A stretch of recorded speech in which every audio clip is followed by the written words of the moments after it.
नमस्कार, जी उत्तर प्रदेश उत्तराखंड देख रहे हैं आप। मैं हूं आपके साथ दीपाली। बागेश्वर धाम के पीठाधीश्वर पंडित धीरेन्द्र कृष्ण शास्त्री ने एक सलाह दी है हिंदू परिवारों को।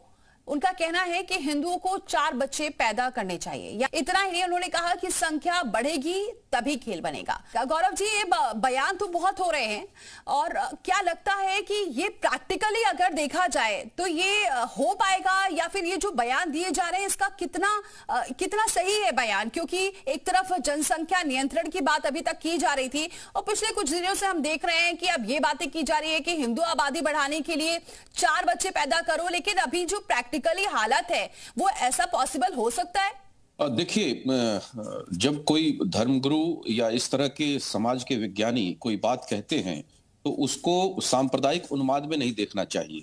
मुझे लगता है जिस तरह से देश आजाद हुआ था और देश का लगभग 37% हिस्सा सिर्फ 8 करोड़ लोगों के लिए बांट दिया गया था, भारत में 32 करोड़ लोग रह गए और पाकिस्तान के लिए 8 करोड़ काट करके दे दिया गया। उस समय जो मुसलमानों की आबादी थी, 2015 की इकोनॉमिक अफेयर्स कमेटी ने जो रिपोर्ट सौंपी, उस रिपोर्ट के आधार पर हिंदुओं की आबादी 5% नीचे चली गई। वहीं टोटल पॉपुलेशन में 43% से अधिक की वृद्धि का ग्रोथ मुस्लिम आबादी में देखा गया। क्यों हो रहा है गौरव जी? लेकिन भारत में डेमोग्राफी 200 से अधिक जिलों की बदली जा चुकी है। 8 से 9 राज्य ऐसे हैं जहां पर हिंदू अल्पसंख्यक हो गए हैं या न के बराबर रह गए हैं। तो एक स्कैरसिटी, एक भय, एक डर का वातावरण हिंदू जनमानस के सामने है, और उसके लिए चिंता प्रकट किया है बागेश्वर महाराज जी ने। तो मुझे लगता है कि इसको सकारात्मक दृष्टि से देखना चाहिए। और सबसे महत्वपूर्ण विषय यह है कि रही उसका जो ओवरलोड आएगा, अभी 80 करोड़ आबादी की बात कर रहे थे, मुफ्त राशन की बात कर रहे थे, तो उस मुफ्त राशन देने में कोई डिस्क्रिमिनेशन सरकार नहीं कर रही है।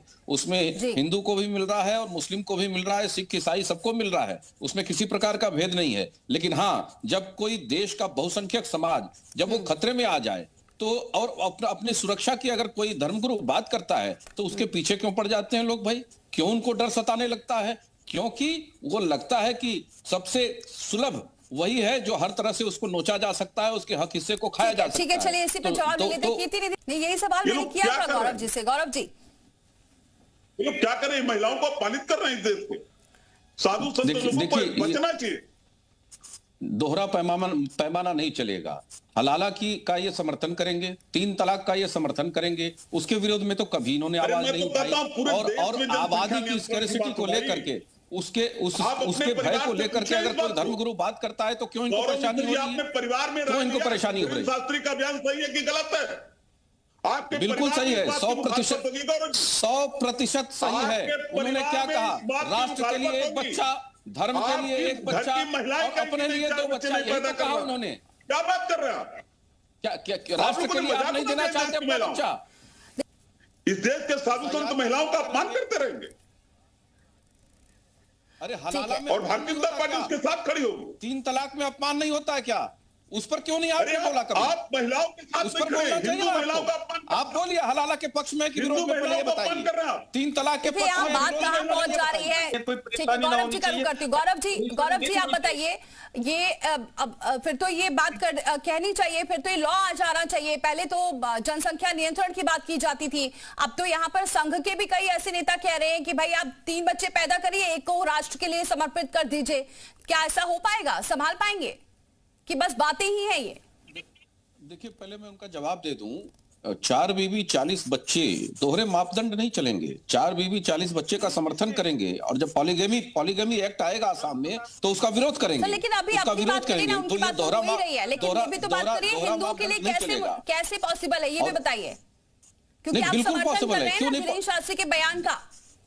देखिए, जनसंख्या नियंत्रण एक विषय है, वो सामूहिक रूप से सबके ऊपर लागू होता है। लेकिन बाबा बागेश्वर ने जिस चिंता को लेकर के, जिस समस्या को लेकर के ये बयान दिया है, उसके मूल बिंदु पर तो हम बहस कर ही नहीं रहे हैं। केवल कौवा कान ले गया और कौवे के पीछे भागने की कोशिश कर रहे हैं। जिस तरह से हिंदू आबादी सिमट रही है, आज पूरे देश भर में सिमटते सिमटते 8-9 राज्यों में अल्पसंख्यक ही नहीं, पूरी तरह से विलुप्त प्राय हो चुकी है। आज 200 से ज्यादा जिले हिंदू मुक्त हो चुके हैं। सर, तो क्या उसके लिए चिंता कौन करेगा? अब रही बात उनके बयान की। गौरव जी, लेकिन एक मिनट, एक सवाल ये बताइए, ये जो डेमोग्राफी कम हो रही है हिंदुओं की, इसके पीछे का कारण क्या है? क्या वजह है? क्यों हिंदू कम बच्चे पैदा कर रहे हैं? ये भी तो एक सवाल उठता है।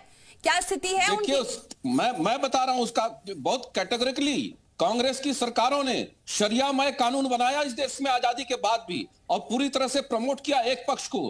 कानून संविधान के अंदर भी 25 से लेकर 30 तक आर्टिकल आप उठा करके देख लीजिए, तो उसमें भी सप्रेस करने का काम बहुसंख्यक समाज को किया गया। आज वो सब कोर्स ऑफ करेक्शन कर रही है हमारी सरकार, हर प्रकार से कर रही है, और कहीं ना कहीं एक संतुलन की स्थिति में हम जरूर आएंगे। और ये वो समस्याएं हैं जिस समस्या पे समाज विज्ञानी अपने मत को रखते हैं और समाज को जागरूक करते हैं। और आप देखिए, चाहे वो वक्फ का कानून हो, चाहे 3 तलाक का कानून हो, या फिर हलाला का कानून हो, इस प्रकार के जो विषय हैं कभी उसका विरोध करते हुए ये लोग नहीं दिखाई देते हैं और कहते हैं हम संविधान को मानने वाले हैं, हम संविधान को मानने वाले हैं। इस तरह से संविधान को माना जाता है क्या? आप बातें बहुत घुमा रहे हैं, लेकिन आप ये बताइए, क्या इस पर भी कानून लाएंगे? इस पर बात करेंगे? हाँ बिल्कुल, क्यों नहीं बात करेंगे। जिन राज्यों में हमारे आबादी कम हो गई है, घट गई है, अल्पसंख्यक हो गए हैं, न के बराबर रह गए हैं, निश्चित रूप से वहां पर एक संतुलन की स्थिति होनी चाहिए। पश्चिम बंगाल की अकेले हम बात करेंगे, सिर्फ पश्चिम बंगाल की, ज्यादा नहीं। 1995 में सन 2000 तक वहां बहुसंख्यक आज पूरा का पूरा उत्तरी बंगाल छोड़ दीजिए, बाकी पूरा पश्चिम बंगाल पूरा ग्रीन कॉरिडोर बन चुका है।